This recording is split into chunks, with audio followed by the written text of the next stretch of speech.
الحمد للہ رب العالمین والصلاة والسلام علی سید المرسلین اما بعد فاعوذ باللہ من الشیطان الرجیم بسم اللہ الرحمن الرحیم الصلاة والسلام علیک یا رسول اللہ وعلی آلک واصحابک یا حبیب اللہ الصلاة والسلام علیک یا نبی اللہ وعلی آلک واصحابک یا نور اللہ۔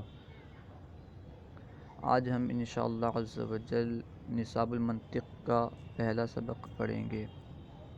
حدیث پاک میں ہے انما الاعمال بالنیات، یعنی اعمال کا دار و مدار نیت پر ہے۔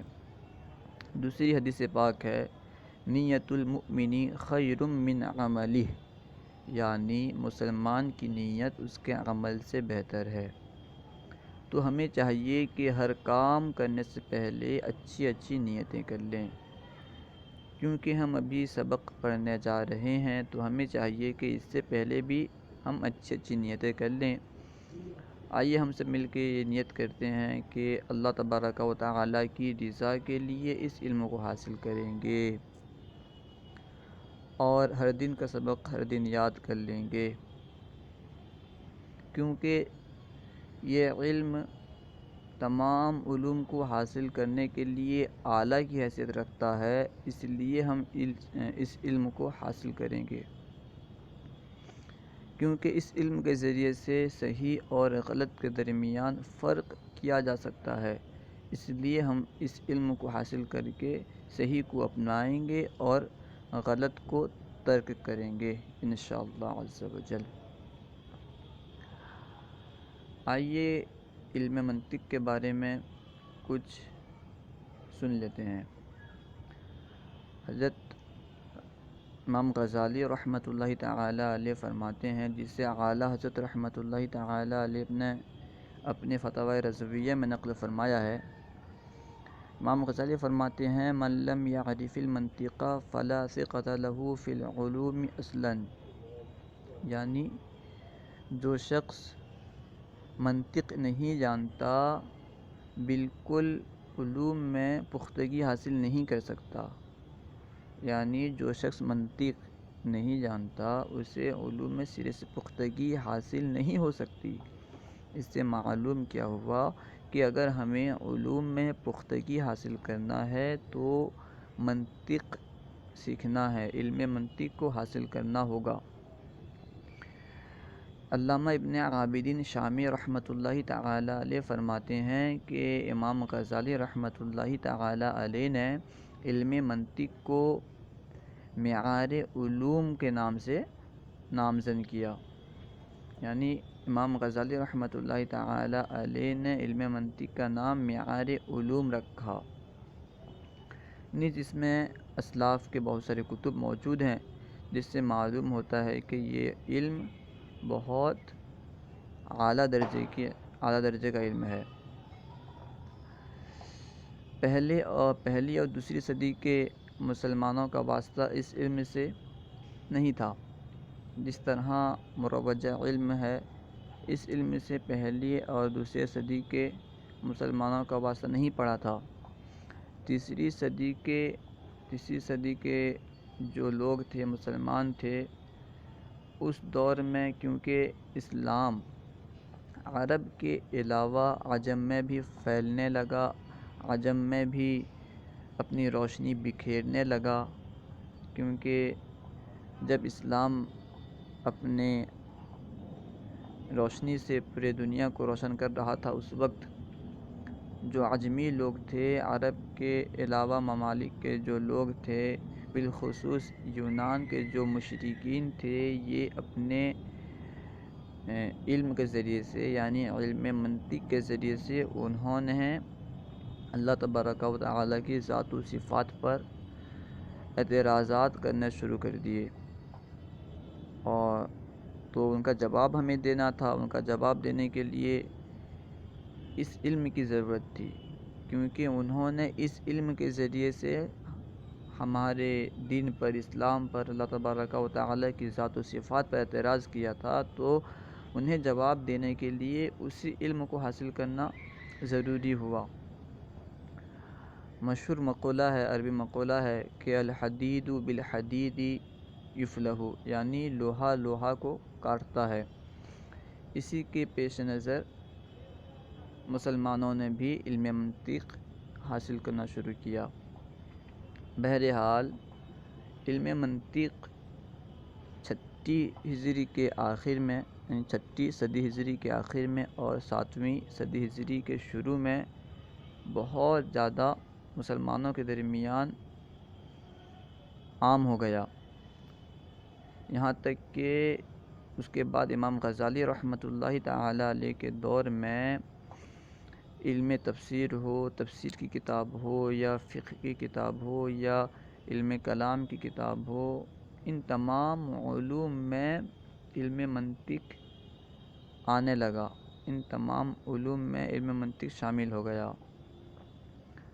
جس سے معلوم ہوتا ہے کہ علم منطق بہت اعلیٰ ترین علم ہے، جس کے ذریعے سے ہمارے علماء نے علم کلام، علم تفسیر، علم اصول فقہ وغیرہ میں اس سے مدد لی ہے۔ نیز علم منطق آج بھی اصول فقہ میں مبادی کے طور پر استعمال ہوتا ہے، مبادی علم کے طور پر استعمال ہوتا ہے، اور اسی وجہ سے علم منطق کو علم کلام کا جز قرار دیا گیا ہے۔ اس سے آپ کو اندازہ ہو گیا ہوگا کہ علم منطق کتنا اعلیٰ درجے کا علم ہے۔ آپ کو جیسا کہ میں بتایا، اس سے آپ کو معلوم ہو گیا ہوگا کہ علم منطق جو ہے اسے کسی صحابہ نے حاصل نہیں کیا، یعنی تیسری صدی ہجری کے بعد کے مسلمانوں نے علم منطق کو حاصل کیا۔ اس سے آج کے دور کے کچھ لوگ جو اعتراض کرتے ہیں، ہر کام میں کہتے ہیں کہ کیا یہ کام کسی صحابہ نے کیا ہے، کیا حضور کے دور میں یہ کام ہوا ہے؟ اگر نہیں ہوا ہے، اگر صحابہ نے نہیں کیا ہے تو ہم یہ کام کیوں کریں؟ اس طرح سے لوگ مسلمانوں کے ذہن میں وسوسہ ڈالتے ہیں، اس طرح کہہ کر کے اچھے کام سے مسلمانوں کو روک دیتے ہیں۔ اب آپ خود سمجھ لیں، علم منطق جسے آج تقریباً ہر فرقہ کے لوگ، یعنی جتنے بھی اپنے آپ کو مسلمان کہنے والے ہیں، ان کے جتنی بھی مدارس ہیں، ہر ایک مدرسے میں یہ علم منطق پڑھائی جاتی ہے، اور علم منطق کو کسی صحابی نے حاصل نہیں کیا۔ حضور کے دور میں جو مسلمان تھے انہوں نے علم منطق حاصل نہیں کیا۔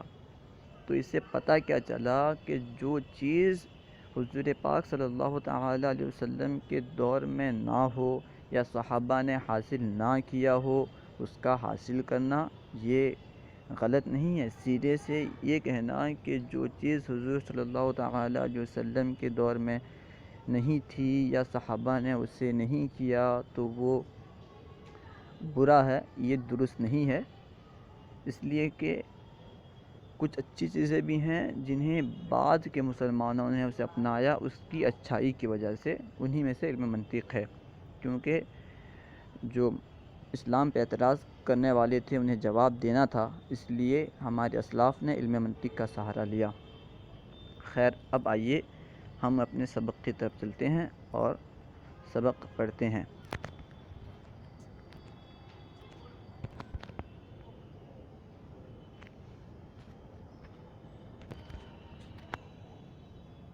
یہ نصاب المنطق کا سبق نمبر 1 ہے، اسے ہم آج انشاءاللہ پڑھیں گے۔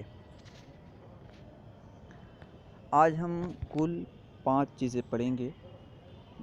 سب سے پہلے ہم پڑھیں گے علم منطق کی تعریف، علم منطق کسے کہتے ہیں، کیا ہے، اسے پڑھیں گے۔ اس کے بعد علم منطق کا موضوع کیا ہے، کس موضوع پہ یہ علم ہے، یعنی اس علم میں کس چیز سے بحث کی جاتی ہے، اسے پڑھیں گے۔ پھر علم منطق کی جو غرض و غایت ہے، اس علم کو حاصل کرنے کا کیا فائدہ ہے، اسے پڑھیں گے، اور اس علم کا واضح کون ہے، اس کے بارے میں بھی ہم انشاءاللہ آج پڑھیں گے، پھر آخر میں ہم اس علم کو علم منطق ہی کیوں کہا جاتا ہے، علم منطق کہنے کی وجہ کیا ہے، اسے بھی پڑھیں گے۔ تو آئیے ہم سبق کی طرف چلتے ہیں۔ علم منطق کی تعریف۔ منطق کا لغوی معنی گفتگو کرنا ہے، یعنی منطق کا لغوی معنی لغت کے اعتبار سے منطق کا معنی، ڈکشنری کے اعتبار سے منطق کا معنی گفتگو کرنا ہے، اور اصطلاح میں اس کی تعریف یہ ہے: علم بقوانین تعصم مراعاتها الذہن عن الخطاء فی الفکر، یعنی ایسے قوانین کا جاننا جن کا لحاظ ذہن کو غور و فکر میں غلطی سے بچا لے۔ یعنی علم منطق جو ہے یہ ایسے قوانین کو جاننے کا نام ہے جن قوانین کے ذریعے سے ہم غلط اور صحیح کے درمیان فرق کر سکتے ہیں۔ ذہن جو ہے کسی چیز کو سوچنے کے وقت کیا غلط ہے کیا صحیح ہے اس کا فیصلہ کر سکتا ہے۔ علم منطق اسے کہتے ہیں۔ علم منطق کا موضوع کیا ہے؟ اس علم میں کس چیز سے بحث کی جاتی ہے؟ اس علم میں جو بحث کی جاتی ہے وہ بتا رہے ہیں کہ موضوع کیا ہے؟ وہ معلومات تصوریہ اور تصدیقیہ جو مجہول تصوری اور مجہول تصدیقی تک پہنچا دیں، یہ علم منطق کا موضوع ہے۔ یعنی ہمیں جو تصور معلوم ہے اس تصور کے ذریعے سے ہم ایک نامعلوم تصور کو حاصل کریں گے۔ کیسے حاصل کریں گے؟